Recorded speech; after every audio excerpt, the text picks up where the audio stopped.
नमस्कार मित्रों, मैं फूलचंद झाझड़िया अपने YouTube चैनल कानूनी नज़रिया पर आपका हार्दिक स्वागत करता हूं। आज कानूनी विषय पर चर्चा के क्रम में हम नॉमिनेशन के बारे में चर्चा करेंगे। बैंक में, बीमा कंपनी में और किसी कंपनी के शेयर लेते समय और कोई सिक्योरिटी सर्टिफिकेट लेते समय, कोई एम्प्लॉयज़ प्रोविडेंट फंड के समय अनेक जगह हमारे को नॉमिनेशन का एक कॉलम बताया जाता है कि यहाँ एक नॉमिनी का नाम अंकित कीजिए और उससे क्या रिश्ता वो लिखिए, उसकी उम्र क्या है और उसका एड्रेस क्या है, तो वो सारा हम उसमें लिखते हैं। अब उस व्यक्ति की जिसने ये धनराशि कहीं जमा कर रखी है एफडी में या कोई शेयर वगैरह खरीद रखा है, किसी भी प्रकार की कोई धनराशि है, उसकी अचानक मृत्यु हो जाती है, तो प्रश्न ये उत्पन्न होता है कि क्या वो नॉमिनी उसकी सारी संपत्ति को मालिक के रूप में प्राप्त करेगा?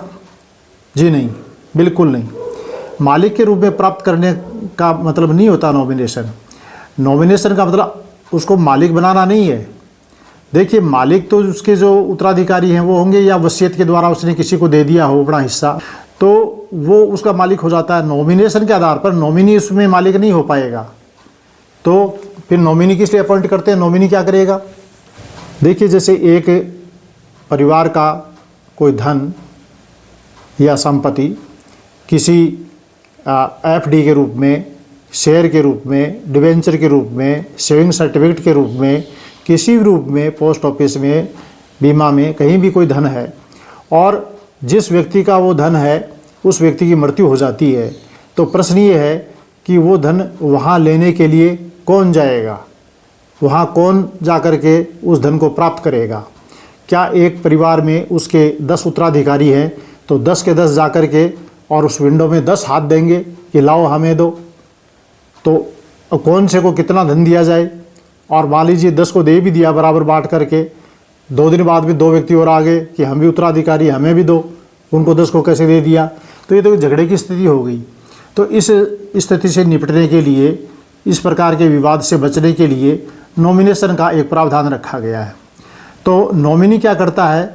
वह उस धन को प्राप्त करता है और उत्तराधिकारियों के बीच में जैसा जैसा उनका जितना जितना हिस्सा होता है बांट देता है, या उनको सौंप देता है और वे स्वयं बांट लेते हैं।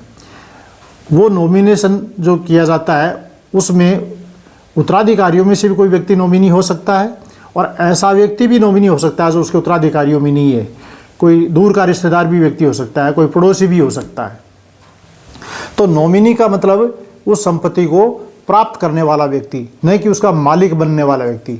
मालिक तो यदि उत्तराधिकारियों में से कोई नॉमिनी है तो जितने दूसरे उत्तराधिकारियों को जो संपत्ति मिलेगी उसका हिस्सा उसको भी मिल जाएगा, नॉमिनी को भी, उत्तराधिकारी के रूप में।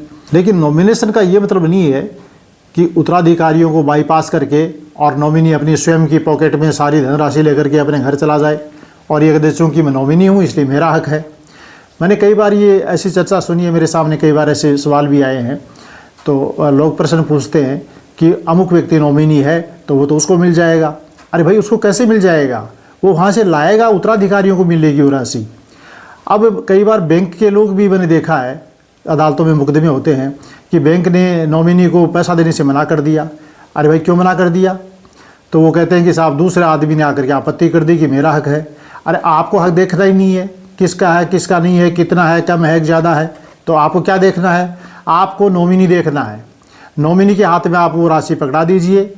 अब नॉमिनी जो है वो उसको उत्तराधिकारियों में वितरित कर देगा, विभाजन कर देगा, बंटवारा हो जाएगा।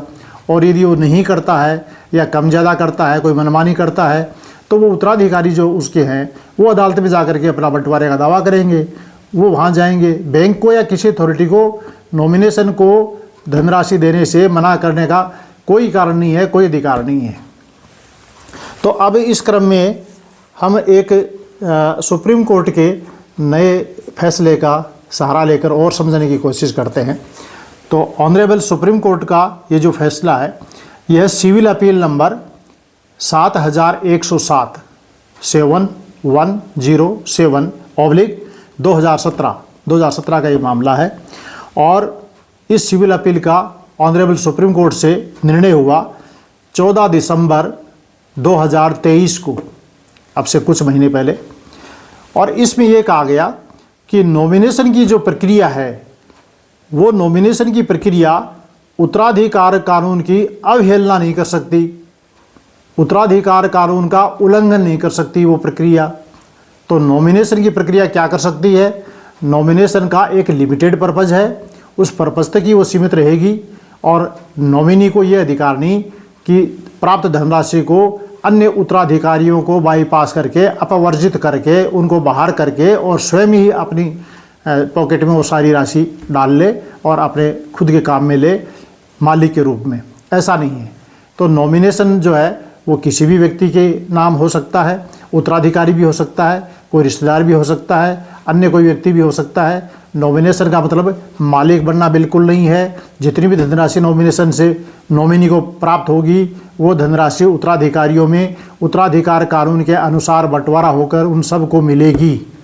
आशा करता हूँ आप इस नॉमिनेशन और उत्तराधिकार के बीच की जो भ्रांति है उसको समझने में आपको सुविधा रही होगी और वीडियो पसंद आया होगा। यदि पसंद आया हो तो लाइक कीजिए, शेयर कीजिए। बहुत बहुत धन्यवाद। राधे राधे।